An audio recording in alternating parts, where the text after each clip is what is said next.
And I get a lot of flack for this, but I say we're more alike to the Muslim religion than we are to the Jewish religion.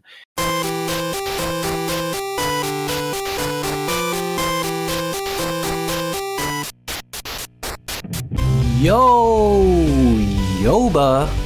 What's up, guys? You are listening to the second episode of the EMB podcast. We are here with the amazing Based Brant, and we have a few things that we would like to talk to you about. We have a few topics planned out here. We will be talking about the viability of TikTok. Then we're going to be talking about suburbanism. What is it? I don't know. We're going to find out. And then for our third topic, we're going to be hitting it right on the nose, and we're going to be talking about transgender athletes. I think Based Brant has a really interesting take on that. So without any further ado, Based Brant, how are you? How the hell are you? Yeah, I'm doing good. I'm doing great. I've had a long week, but I'm here, and I'm happy to talk to you, of course, as always. Yes, it is always a pleasure. And Based Brant is a real one because he was one of the first people to really reach out and see my stuff, and then I checked out his stuff, and now we're here. We also have a connection through Wally, who's the first guest. I want to continue with the introductions. Brant, how did you start off with internet content creation, and what are you about to do?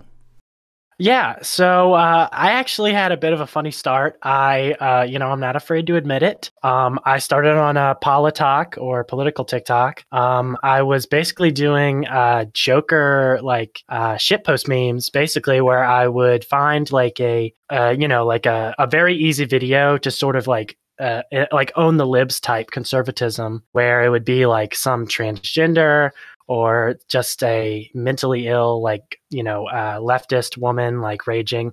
And I would just play the video, and then I would react to it as me dressed as the Joker from the Joker movie with Joaquin Phoenix. And eventually I branched out. My aspirations grew bigger than that. And I got to this point now where I started posting more, more of my takes. I started doing more research. I got involved in, some groups, AF specifically. And now I post content regularly on Gab, Instagram. I don't post as much on TikTok anymore. I'm about to start my new show, as you just mentioned, on YouTube. So yeah, that's about it for me. But yeah.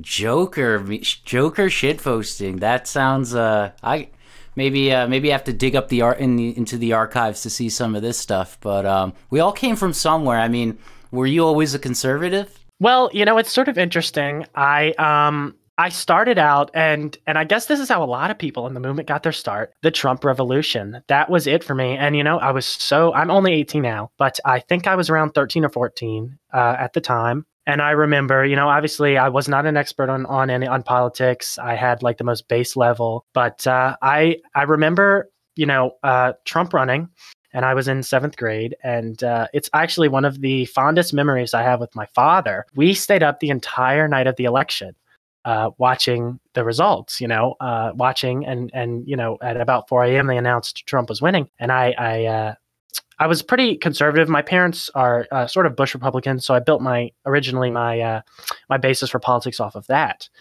But I used to be, around 2 years ago, I was borderline agnostic, but I had this this disdain for degeneracy and this leftist culture you see, but I didn't have anything to base it off of.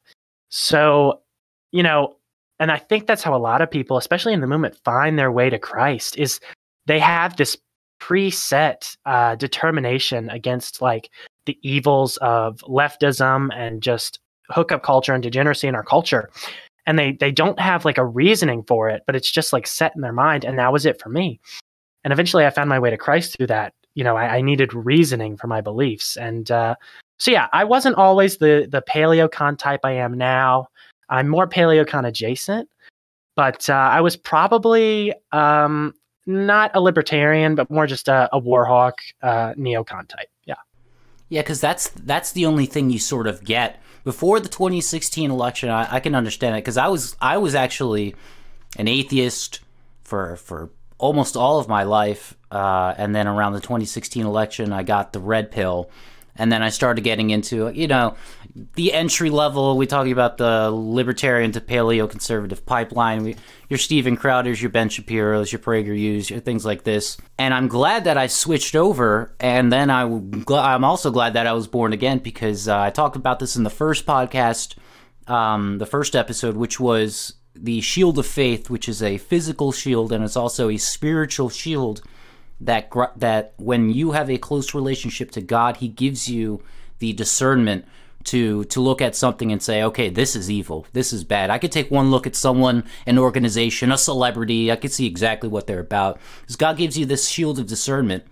And the thing is with the libertarians and the sort of like, the pipeline, how I got radicalized or whatever.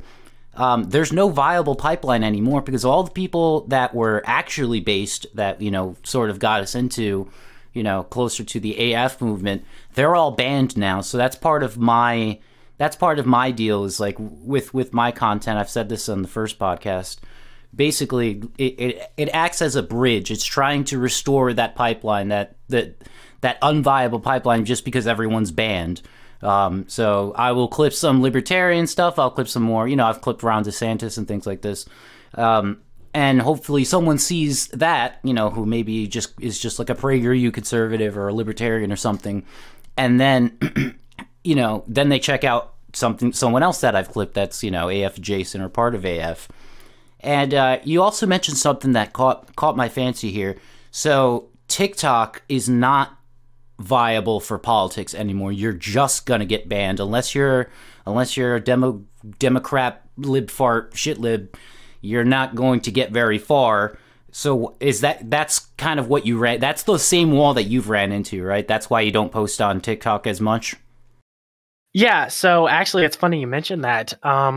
About 4 days ago, I've been post banned on my main. My main has about 50K. And I'm sort of, I don't want to post anymore, because that's like my claim to fame, I mean, that's, obviously the growth on TikTok is exponential compared to other platforms, but I like having the connections. So I have a lot of good mutuals on that platform. So I don't post as much. So I created an alt account, basically, just Basebrant V2 4 days ago. It was banned in less than 24 hours with one strike. So yeah, TikTok has updated their guidelines. You can no longer misgender. You can no longer come out as, you don't support homosexuality. You can't say that, transgenderism is bad. You can't say that, just borderline scientific facts on TikTok. And it's, the insanity of it is like, it's just hard to wrap your mind around that we can't even say like, you know what? Maybe we shouldn't be castrating children. Like that's a bannable offense now. So yeah, it is not a viable platform at all. I thought maybe I could get back into it, but yeah, as of now, I'm focusing on my other platform. Yeah, that's a good idea. Actually, I was trying to see something, and then I was looking through my messages, and it's funny, my DMs on TikTok. There's just so many gray users now, because there's people who I've added and then they've gotten banned, and I knew that one of them was yours, and I clicked on yours because it just says TikTok user after you get banned. I'm like, wait, did Brent get banned? So I guess that's what I saw now. Like I guess you still have the profile, but it was like it was banned for a little while. And why this is a good idea for you to stick around? Yeah, that is your claim to fame. I saw. Or you look up Based Brent and you see over 1 million likes. You could tell that there was definitely something there, and then it just kind of stopped. And so I do agree with that attack towards TikTok. And TikTok just does bizarre stuff in terms of like muting people, shadow banning people. I mean, and IP device banning and things like this. It's really, really hard to just make another profile and think you're going to get away with it again. And I know what you're thinking. He can't keep getting away with this, but it's true. Like, you really can't. And it's getting worse and worse with the guidelines. I know what you're talking about here. I'm on my very last little bit of of leeway here. If I get one more strike, I think that's it. The things that I've been banned for are just ridiculous. And this was, I guess, even before like the guidelines got even worse. One of the things I posted was a Jacob Wall clip, him talking about how some misinformation could be good, some misinformation can be bad. And he basically says, well, you know, in World War II, the British were famous for this sort of propaganda against the bad guys. I can't say it on YouTube. And they made up all kinds of stuff about that guy with the funny mustache. They said that they made up all kinds of stuff, like they made fun of his height, his sexual prowess, all kinds of crazy stuff. And he says basically that was instrumental into defeating the third, you know what. And that got me banned twice, actually. I uploaded the video first initially, no problems, but then I realized I mixed the audio wrong. I put the limiter on the wrong audio input. So I uploaded it again, you know, thinking, whatever, and that got a strike. So then I bleeped out the naughty H word, that person with the mustache, re-uploaded it, immediately got snuffed, which is just insane. Like, I have no idea how the algorithm works. The Chine AI seems to really hate us, though. That TikTok is no longer a viable platform. If you made it, if you were there for the glory days, God bless you, Godspeed. I hope everybody made it and they're on to Gab, or they're on even, you know, kind of the other websites are a little bit more lenient. But yeah, TikTok is not, it's not going to happen. Yeah, I know what you mean also with, you know, I've met a lot of good people there. Someone in the chat the other day on Cozy, they were like, I think EMB is one of the only people that is like holding it down for TikTok. And I'm like, well, I appreciate that, but it's not going to be for long, because it's only a matter of time. The last strike I got was Milo Yiannopoulos' conversion. It was a clip from InfoWars. And I don't know how to get, I really don't know how to get around, because I purposely clip people and then make it like a viable clip that's like not too controversial on purpose, because I don't want to shoot myself in the foot. Although, you know, my content could be way more red pilled and based, but again, I want to keep that longevity, and I want that viable pipeline. I want to be part of it, and even with those sort of precautions, it just does not work. But let's transition to sort of there's one other thing that I wanted to talk to you about. So you have a new show coming out, right? So can you talk about that? What is it called? Yeah. So if, you know, for people that don't know, I run like a mini show, a scripted show already on my Instagram, and well, I posted on my Telegram as well. And for the next episode, I'm going to post it on Gab TV, since that's come out recently. Back to Suburbia, which is just my scripted show. I give, you know, it's like a few minutes long, and I just give takes on like recent events or important topics. I feel like that's scripted. My new show is going to be live streamed Monday through Friday, or at least hopefully Monday through Friday. I'm not great with schedules, but yeah, hopefully live stream Monday through Friday. It will be live streamed on my YouTube. I'll hope to stick around on YouTube. I've heard the guidelines have changed recently, but we'll see. It'll be me. It's called After Dark with Based Brant. I've got some really great stuff planned for it. It'll be a lot of recent events. Maybe getting some other creators on it as well.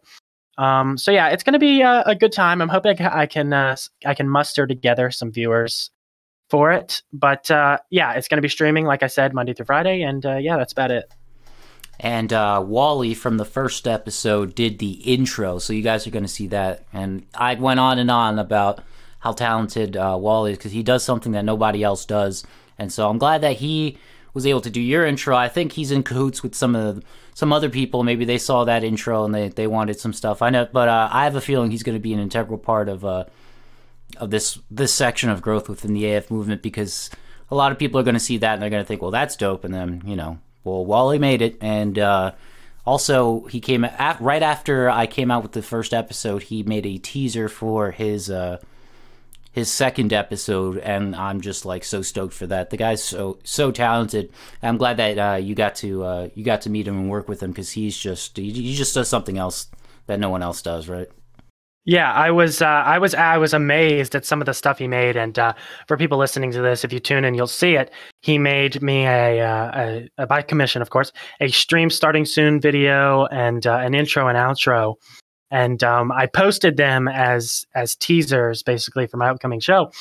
And people, creators in the AF movement, were hitting me up. They were saying like, "Who made this? Like, this is the best thing I've ever seen."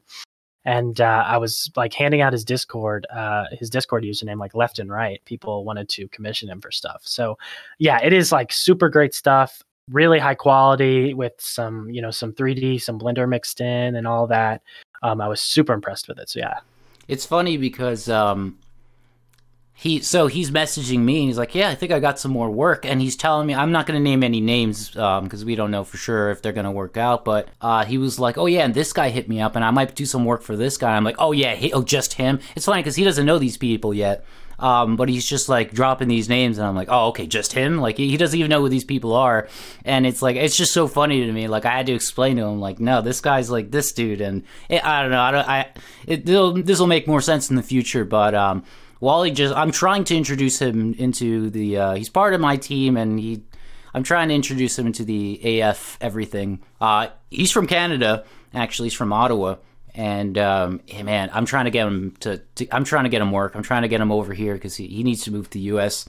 So I think we should transition a little bit to our second topic, which is suburbanism. What is suburbanism? I'm going to give you the floor for this one. I know I need you to go off for a second here. I need you to go off, King. What is suburbanism and what are you on about?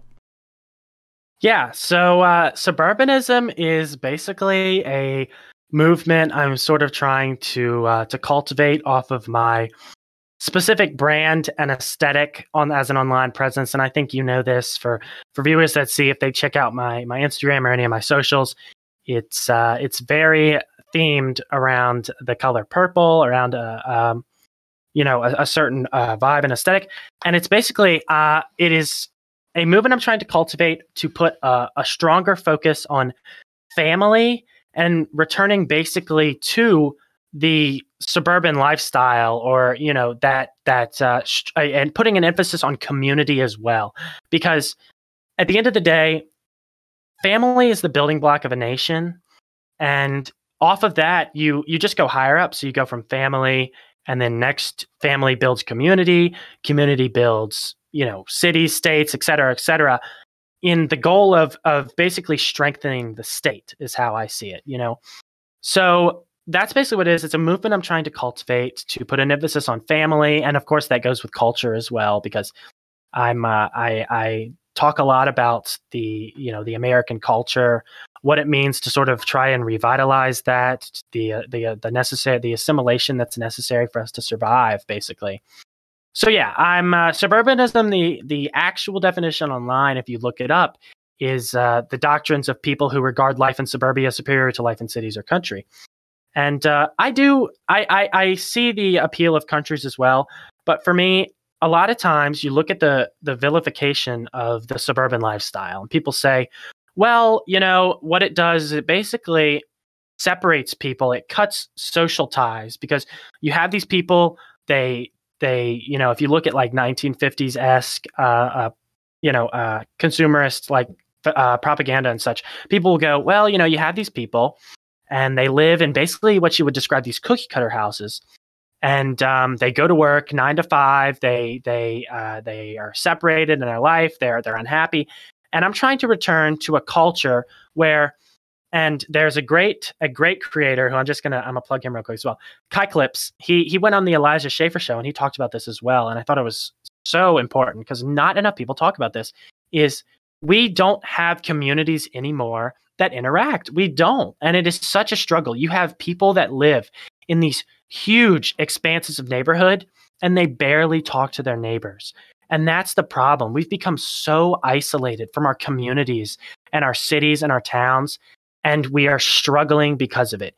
If you can't even interact with your neighbors, how are we supposed to fight this cultural war? How are we supposed to rally together our people and take back our country?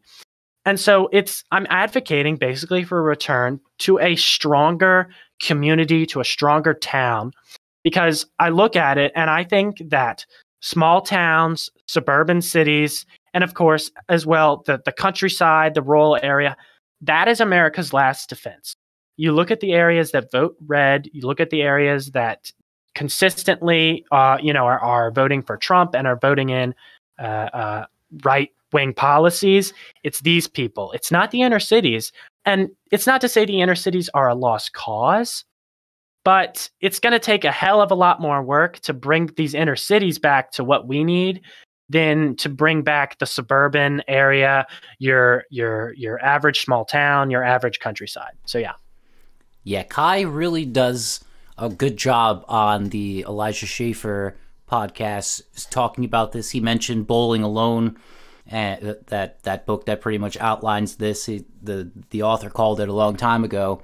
The degradation in society when it comes to it also has a lot to do with technology as well. There's no more real relationships. There's no more face-to-face communication. He talks about how even the landscape and the architecture has changed, where people used to have huge, it used to be all about the front porch, right? It used to be out what you were doing in the front. Now it's all about the backyard, and the reason why is because no one's sitting in the porch talking to their neighbors. No one's, and he goes on and on about how, people knew, at a certain time you had to drive very slowly down the street because you didn't want to hit any kids because, they'd be out playing. The kids are not outside playing. They're not even talking to each other anymore face to face. So there's also a technology aspect to it that is deleterious to suburbanism, I would say, or the country in general. Now, would you agree? I do have a take on this. When someone is asked to define what a country is, and you were pretty much right on the money with this, right? I would say it's a group of people within a border, right? And that would be definitionally a good start to defining what a country is. But then you need to take that one step further, and that basically families are it's groups of units, right? And that's what the actual makeup of the country is. And these units have to have things in common in order for us to be a cohesive country. So I would say they would have to speak the same language. They would have to be like each other, look like each other, have the same interests, have the same religion, God. They have to have all of this put together and then be a group of units in order to make up a country. And then what you see nowadays is they're trying to divide by those means, right? They're trying to divide the families. They're attacking the families, the structure, the nuclear family, which is pretty much a key component to the success of any nation, really. To have a mother, a father, and they're together in one house. The father provides, the mother takes care of the house and the children, and they have children. And it's just, in this economy, it's impossible to do it with just one or two dads, or, you see what's going on. And then also they're trying to divide us in culturally, right? They're trying to get people over here who do not share our values, who do not worship Christ, who do not worship our God. And this is a Christian country, so that would make sense why we wouldn't want other religions, people who do not share those values, right? Yeah, so it's like I was saying earlier, and it's great. It's you put it in a great way. It's that, this, with the country, and this is sort of related. I was actually having a conversation recently.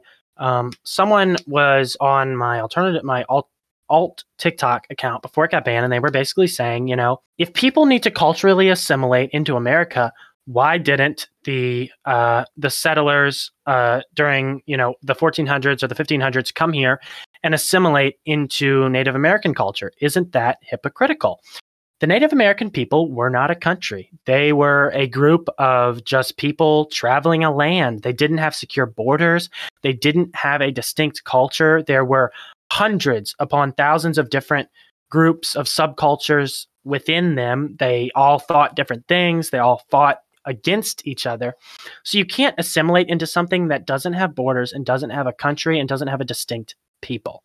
I look at the United States and I think, just like you were talking about, it's especially for my ideological purposes, I am not a libertarian. I am obviously, when I don't like to reference the political compass a lot because I think it's sort of a flawed metric of, deciding your ideology. But of course, I'm more authoritarian, and how I see it is everything should be for the benefit of the state, because the stronger a state, the stronger a nation, the stronger a people. So you have your family, and your families form your communities, and your communities form your cities, and your cities form your states, and your states form your union or your federal government. So yeah, and people don't really understand and I think leftists especially, and just people that are left of me have a difficult time grasping this, especially even neocons, is they say, well, it's just not realistic. We are a nation comprised of so many religions, and we are stronger for that. I mean, imagine like a nation with only one religion. That would never work. How can you have, a nation work if it's not all people of like similar backgrounds, similar culture, similar religion? It's just, especially for Christianity, I say similar religion because I don't think it's realistic to subscribe to one denomination, at least at this time. We're going to have to sort of come together as Christians, or at least people that believe in the Trinity, because there are some branches that don't, and that's blasphemy. But we're going to have to come together and fight this as Christians, essentially is what it is. So yeah, it's a group of similar religions, how I put that. But yeah, you can't have a nation that is derided of this multicultural, this strong, diverse people. That is literally weakening us, and they're just so either blind to it or they're just ignorant that they wouldn't want to admit it regardless.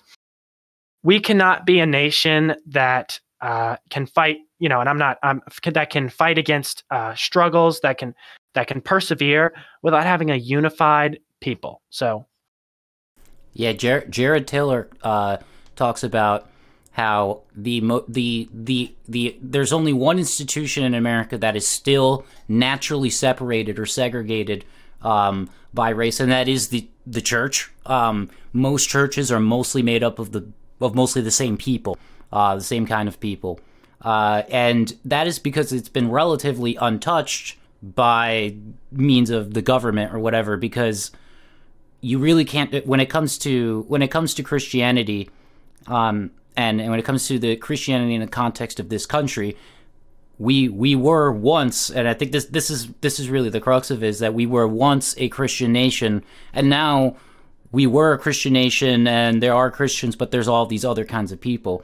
You get these kind of terms like Judeo-Christian, which is a brand new term actually. If you could look it up on Google Ngram, how many times the word Judeo-Christian has been used in books, and it gives you a little graph throughout the years, and you see like it wasn't really until the 80s until that you see this term Judeo-Christian, or even, and it doesn't even have to go with that. Like what if you were to say, well, what about Muslims? Well, really, when it comes down to it, why this is a Christian nation is because, I mean, if you just look, like, how many Jews or how many Muslims signed the Declaration of Independence?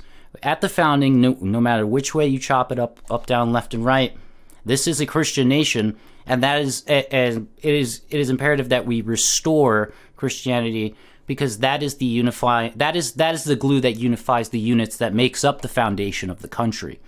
And then when you zoom out, right, you go through the different tiers that you went through, ultimately you're left at the government, right? And the government in a perfect society perfectly represents the will of the people. And that is the problem right there, because if you have 3-4 different sects of people trying to all get represented within the government, you're not going to get the policies that you want. And there are a lot of problems within the neocon movement, or these sort of like PragerU sort of Republicans, these war hawks, like we were saying, the neocons, is because they do embrace diversity, but not in the way that they think they do. They don't do it because they want to strengthen the nation. They're doing it because they're subverting our will, which is the will of the American people to be Christian, right? Yeah, and I'm glad you actually touched on the Judeo-Christian thing, and I say this so often. Judeo-Christian, people say, we do, as Christians, we follow the Old Testament and the New Testament. And a lot of people say, well, Jews, they follow the Old Testament. Like people say Jews follow the Old Testament, Christians follow the Old and New, and then Muslims follow the Old, New, and the Quran. Okay. Jews follow the Talmud. If you look at the percentages of it isn't the fire and brimstone, the Old Testament Jews anymore. It's this progressive Talmud. If you look at the percentages, 90% of Jews in America are this progressive type Jew. And it's interesting because Jewish people vote Democrat, in these such high numbers. And the Democratic Party constantly works against them. And I'm not one of those conservatives who go, well, the Democrats are the real racists, so black people should be voting Republican. That's not my take. It's just, that's the fact of the matter. And so there is no such thing as Judeo-Christian because they believe Jesus is boiling in excrement. There is no relation between Christians and Judaism.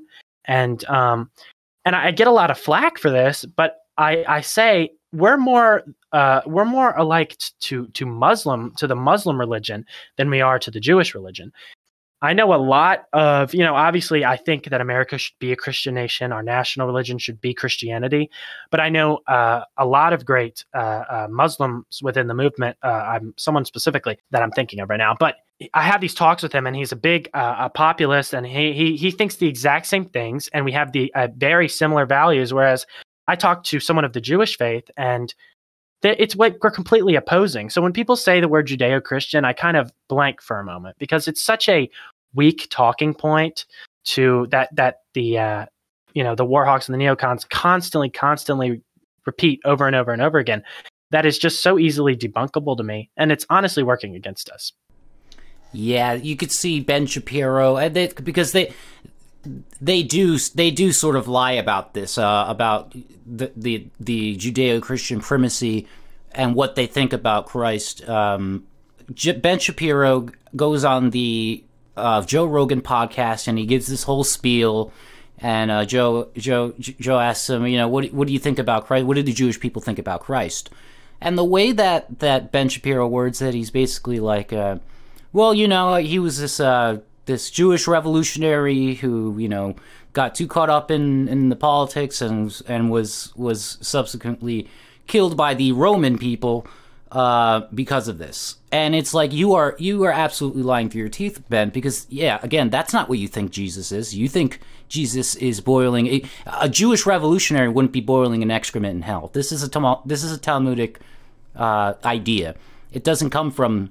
There's nothing in the Old Testament or the New Testament or anyone who of the sort of conventional Jewish faith that believes any of this. And also, what we're talking about really is Zionism, and there are staunch believers in anti-Zionism that are all Jewish, and it's funny because they team up with the Muslims, and they're pro-Palestine. They do not believe in the right for Israel to exist, and these are Jewish people, right? These are sort of like the conventional Old Testament Jewish people that we're talking about.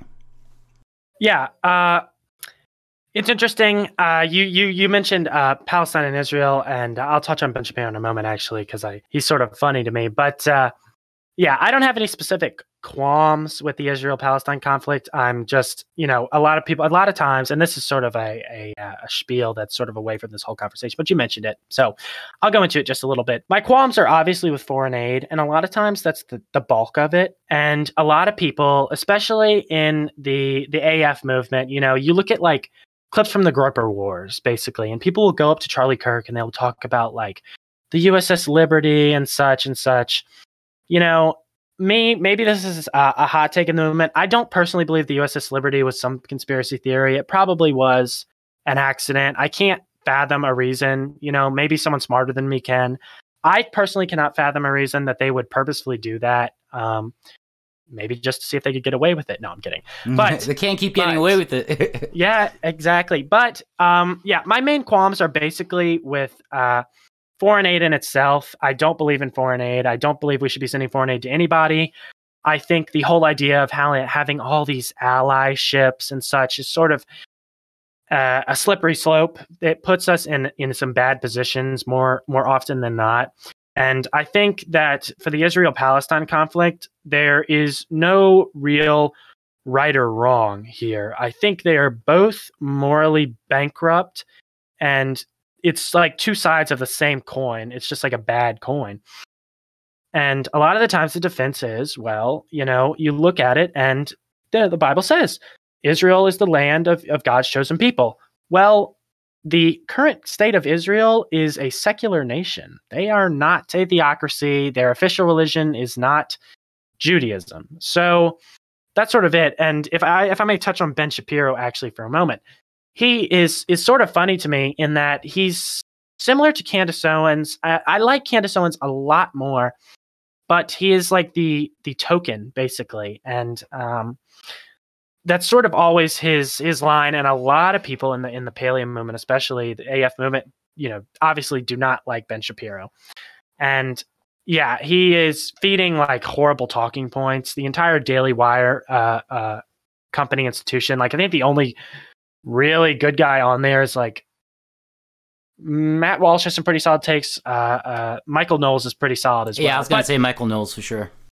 Yeah, of course. But yeah, Ben Shapiro, he's the one that constantly pushes this Judeo-Christian stuff. And it's just such a fabrication, and it's so easily debunked. And people, sort of pushed him on this. There's another great guy. This is my second. I'm going to plug another person too. On TikTok and YouTube, his name is America Plus. He actually went and he was asking Ben Shapiro about what you were talking about with the Jewish revolutionary. And Shapiro basically was like, oh, well, that's what they believe. I don't believe that, or I don't believe he's boiling an excrement, blah, blah, blah. So, yeah, it's all a cop-out. He's all just sort of like dancing around the topics. But, this is obviously sort of a spin-off from our original conversation. But yeah, that's my take on the Israel-Palestine conflict, and then Ben Shapiro for viewers interested as well. Yeah, the Middle East, if you look at the history of war there, they have not seen a full year of peace in well over 1,000 years. That the Middle East is just a hotbed for violence, and it's interesting to me that you can see it's pretty obvious why. I mean, you can boil it down to, even if you want just the clearest answer, the most on the surface, on the nose take, it's Jews versus Muslims, and that's going to be a problem. And then you have different sects of Muslims fighting other Muslims, and it's just never gonna end. I don't see why. I also I'm kind of like, I have the same sort of position as you. It's just kind of like not my business as an American. I don't want to get it. I don't want to be in the Middle East. I don't think we should be in the Middle East. I don't think we should be sending foreign aid to anybody, because we have so many problems right here in the country. If you want to get to the true hotbed of violence, the true subverters, the true terroristic people, they're in Washington D.C., man. We don't need to look for any more problems in the Middle East where that it's not going to be solved in any time soon. That's just the nature of the Middle East. We pray for these people. We pray for peace. I mean, I think it would be inherently anti-Christian not to. I don't want to see war. I don't like war. No one wants these big bloody outcomes for no purpose other than restoring the primacy or changing the primacy of the peoples within very small geopolitical sort of contexts. So yeah, I think you and I are on the same page here, and I hope everybody who's listening kind of understands that, is because you could get caught up in the weeds with this, but really it's about America first, right? If you're putting America first, we shouldn't care about the Middle East that much. We shouldn't meddle, right? Exactly. No, that is the absolute crux of it. And I will say that, and a lot of times we make this huge conflict about Israel, and I get it. They basically, you have all these lobbyists, essentially. They have all these politicians on their payroll. And it's not that I think politicians are inherently like loyal or they genuinely believe the things they're saying. I think there's like money going into their pockets. They have, a lot of these people have very deep pockets. So it's essentially, and I'd say this about any other country if it was a different situation. I say this, and I don't want to get into the Ukraine thing because that's been so overdone. Same with Ukraine. if we were supporting Russia, I wouldn't advocate for sending arms to Russia. Doesn't matter. It's all about America first. We don't need to be sending any money to any country, and we don't need to be in these ridiculous allyships. Yeah, and like when it comes to money, I have a pretty hot take on this. You hear a lot of people talking about trying to abolish the Federal Reserve, and I just don't think that's viable. I would say I'm pretty economically moderate. I'm kind of open to all sort of ideas. I think we have bigger like fish to fry. We have to restore the family. We have to restore Christ to the nation. Things like this are way more important to me. All of this radical change, going back to the gold standard and abolishing the Federal Reserve. I mean, I just don't think right now in this economy with this administration, I don't think that's a really good idea because this administration is extremely incompetent. And so what would happen is, you know, China and Russia and Europe, they get their own centralized bank, but we don't. At this point, that's completely unviable. So yeah, I kind of take like a more moderate economic take, but I don't know. What do you think? Yeah, that's a little bit different from my situation. I get what you're saying. You know, we have to sort of wait till we're in power to obviously make the changes necessary. I am a big proponent against capitalism, actually. I actually take the route of, I am pro UBI. I am pro not universal healthcare, but a socialized healthcare. I don't believe that healthcare as it works in the United States now functions correctly.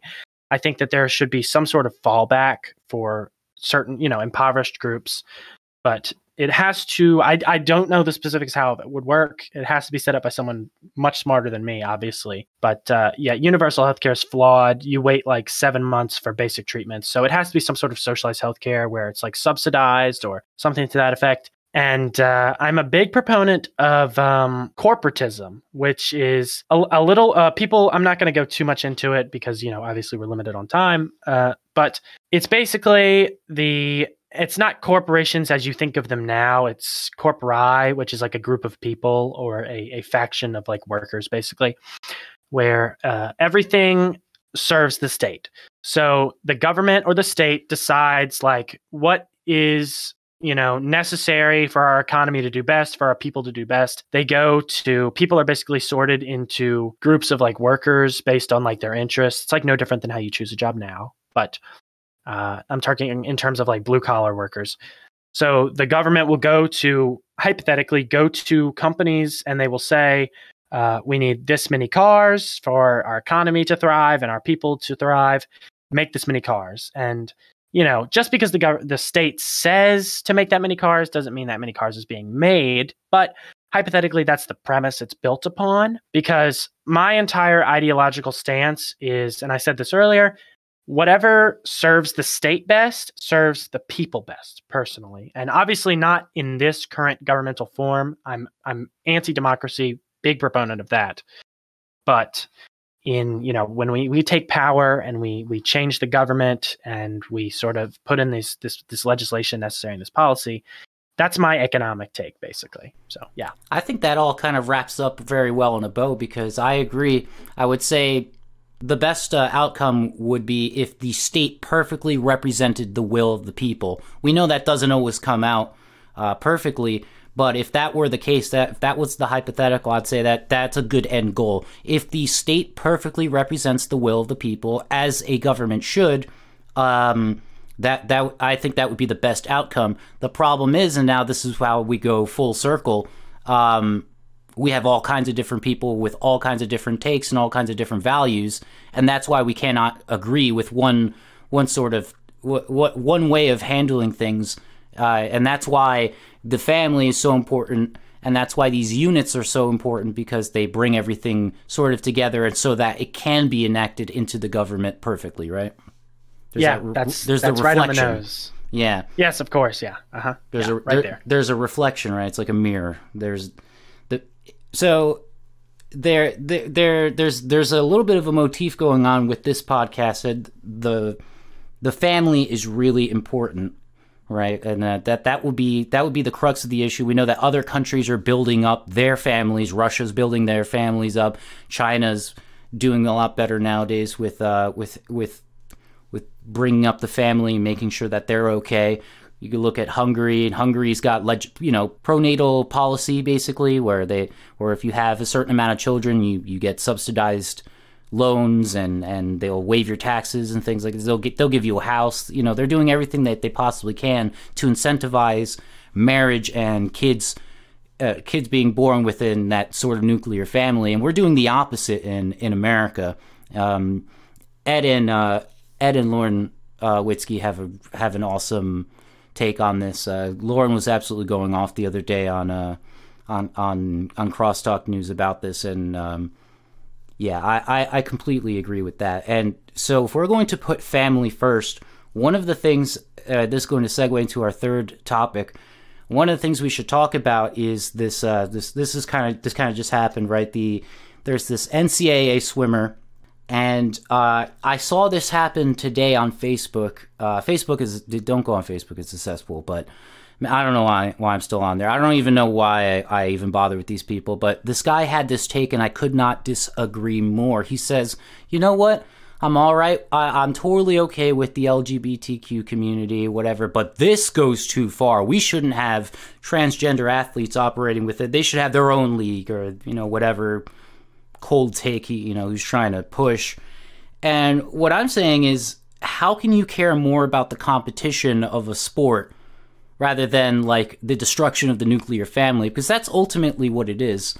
You know what? If you were to zoom out, I would say, like, we align ourselves with the social conservative Christian ideals. So you don't have to guess very hard to see what we think about homosexuals and what they do. It's the same. You can go back 100, 200, 300 years. We have the same lukewarm take as we always have. This was always the case, which was that homosexuality is an abomination. It's because the Bible tells me so, right? And then God tells me so, and what God says has to be right. That we don't even have to get too much into the religious aspect. But what it does do is divide the family. It's another way, it's another psyop into tricking people into thinking that they're doing good, that they're under this guise of diversity or acceptance or progressivism, that they're doing a solid for the country net effectively because of the way that the things are going. And what they don't realize is that this is actually a direct subversion to the nuclear family. 2 men in a household cannot raise a child. 2 women cannot raise a child. And you see 3%. We're talking the LGBTQ population, which is probably around 3% of the entire population. They make up over 40% of the pedophiles nationwide. If that doesn't bother you, but this swimming competition bothers you more, there's a problem there, right? Yeah. So the entire thing with the homosexuality is basically, and not only that, but the transgender. And I'm going to sort of harken back, but we talked about what other countries are doing, and you look at America. And what are we doing? We are advocating for one-parent homes, double father homes, lesbian parents, transgender mother, whatever, making your kids homosexuals, et cetera, et cetera. It's the entire point is they want to weaken the people. That it makes us the easiest to control. It makes us so just like latent to every single problem. And that's essentially it.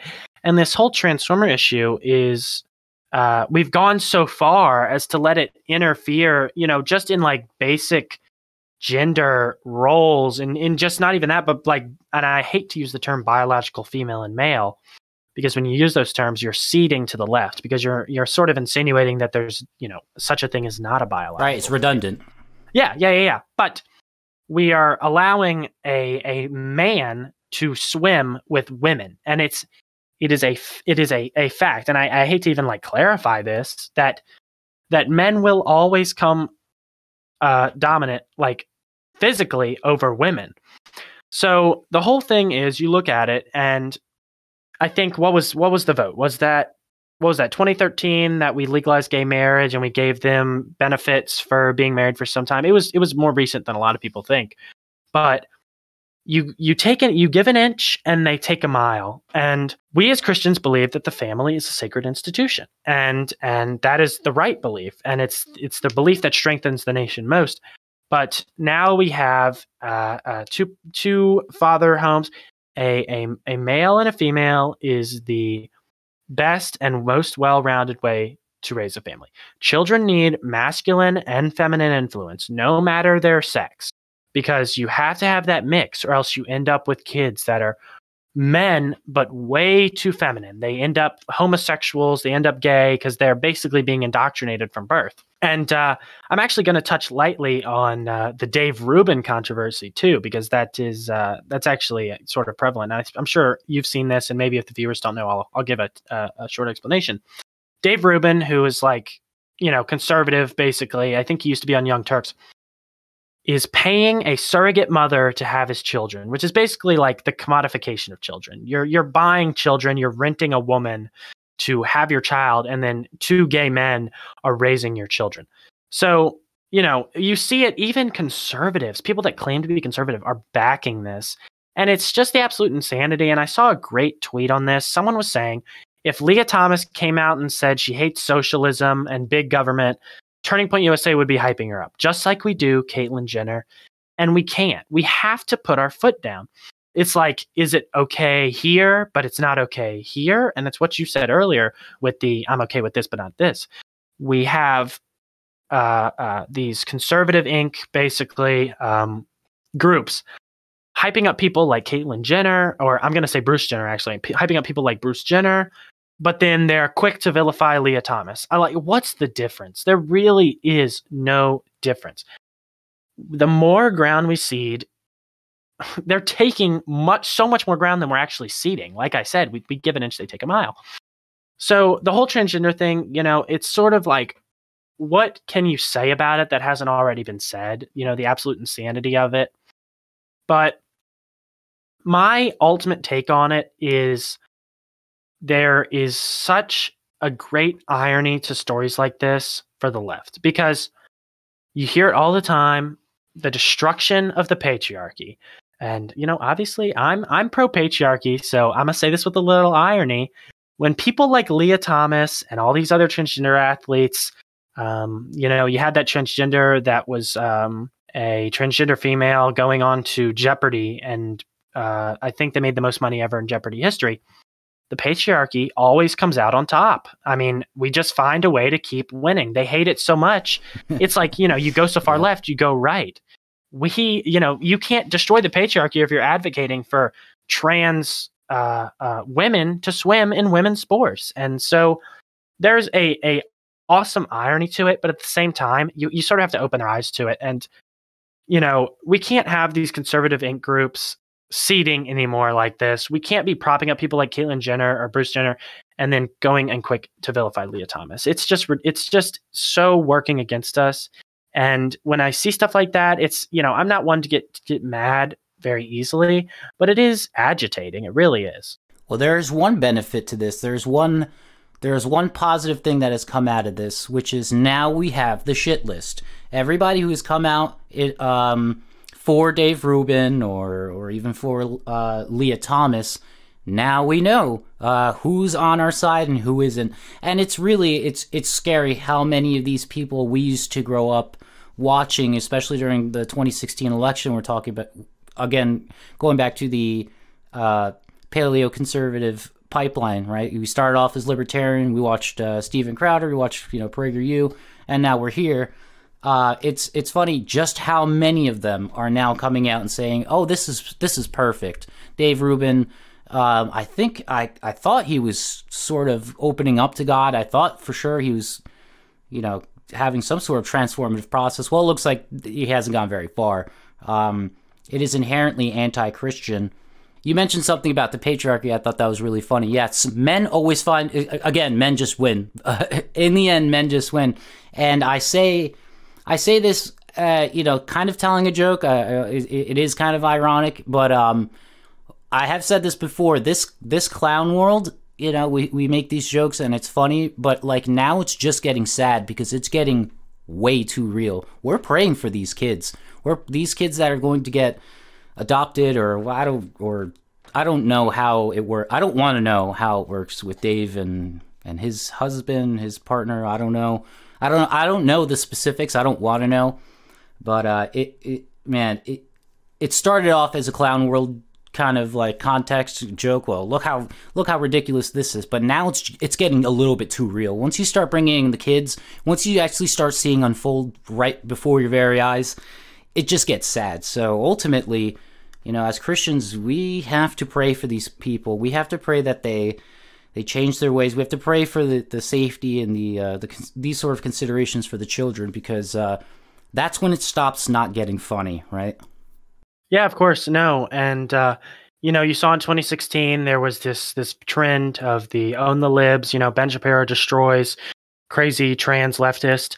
And we didn't take it seriously, and we didn't implement the policies before. We didn't see it. We didn't think it would ever catch on, and look at it now. It's virtually something that is trailblazing its way through our country and our culture. Yeah, I agree. That slippery slope, we are now seeing multiplicative growth, because even when Obama, during his first term, or before his first term, before he was elected, he was campaigning on a lot of socially, what would now be a radically socially conservative stance, which he was against gay marriage. And then 2013 or around that time, then it sort of changed, and now takes that were just the norm, the normal, just lukewarm sort of social takes, like that were based off of Christianity. These are now radical takes, and that is the slippery slope that we're trying to describe here. And yeah, don't say gays. I guess it's a start, but there's only one real solution here, which is a radical change back to the sort of traditional understanding of the family. And it all wraps up in a little bow, because we've gone from what suburbanism is and where the family goes with that, and then going into the transgender stuff. They are intrinsically linked. So I think those three topics were really important to talk about. We don't talk about the family enough, and it really is sad, because we're not going to have family to lean on anymore if we keep on with this gay understanding of what the family should be.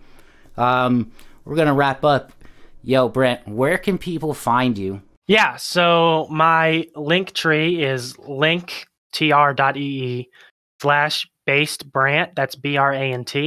I'm on Instagram, base.brant. I'm on Gab at basedbrant. I'm on Telegram. You can find that in my link tree. It's t.me/basebrant. I'm on YouTube. It's linked in my link tree. So yeah, you can find me on all those platforms. You can, of course, find me on TikTok, but I won't be posting there much. And I'm going to plug my show one last time. I will be streaming Monday through Friday, of course, starting tomorrow, After Dark with Base Brant on YouTube. So if y'all want to check that out, feel free. Yeah, I'm definitely going to check that out. And you guys know where to find me. Yo, Brant, thank you so much for coming on. We got to have you back on again. Maybe we could do me, you, and Wally. That would be interesting. I've been trying to get Wally more into the movement and everything, and he is part of the team, and I do have the best team. So, yo, guys, thank you so much for listening, and remember, Jesus loves you, and God bless.